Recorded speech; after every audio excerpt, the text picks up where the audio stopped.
enlightened life, unlock inner serenity. Once upon a time, in a bustling city, there lived a man named Samuel. He was like many others, caught up in the whirlwind of life, constantly tending to the furniture in his mental room. Samuel's room was filled with thoughts, worries, and desires. Much like the furniture and stuff that cluttered his physical living space. For years, Samuel had been preoccupied with the ever-expanding collection of furniture in his room.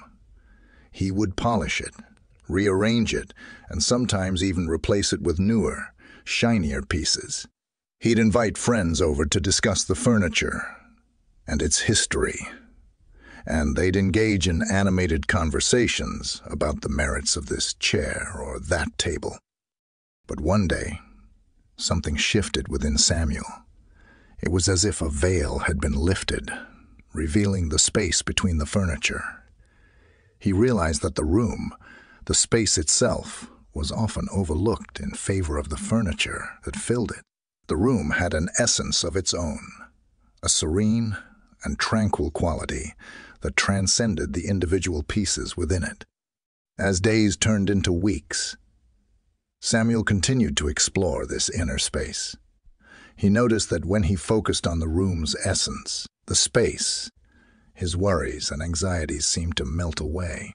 It was as if the furniture of his mind had lost its grip on him, and he had discovered a profound sense of presence. Samuel couldn't help but share his revelation with his friends. He invited them over and spoke passionately about the space within, urging them to explore it for themselves. Some were skeptical, dismissing it as mere metaphor, while others were intrigued, but unsure where to begin. He realized that this presence, whether within or outside of himself, was like a silent, loving companion. Some called it the presence of God, while others referred to it as the divine. Yet, Samuel understood that these were just labels, and the essence itself transcended words. With each passing day, Samuel's spiritual journey deepened.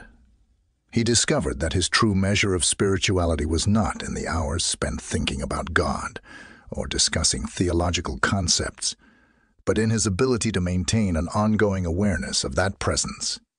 Life continued to throw its challenges at Samuel, just as it did for everyone else.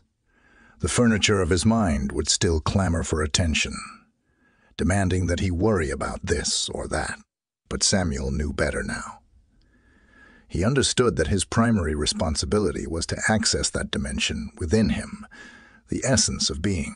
He recognized that this essence was the source of his true identity. It was the wellspring of his deepest sense of self. The things in his life, the possessions, the desires, they were like lampshades, obscuring the radiant light of presence that shone through. And joy and peace. Thank you.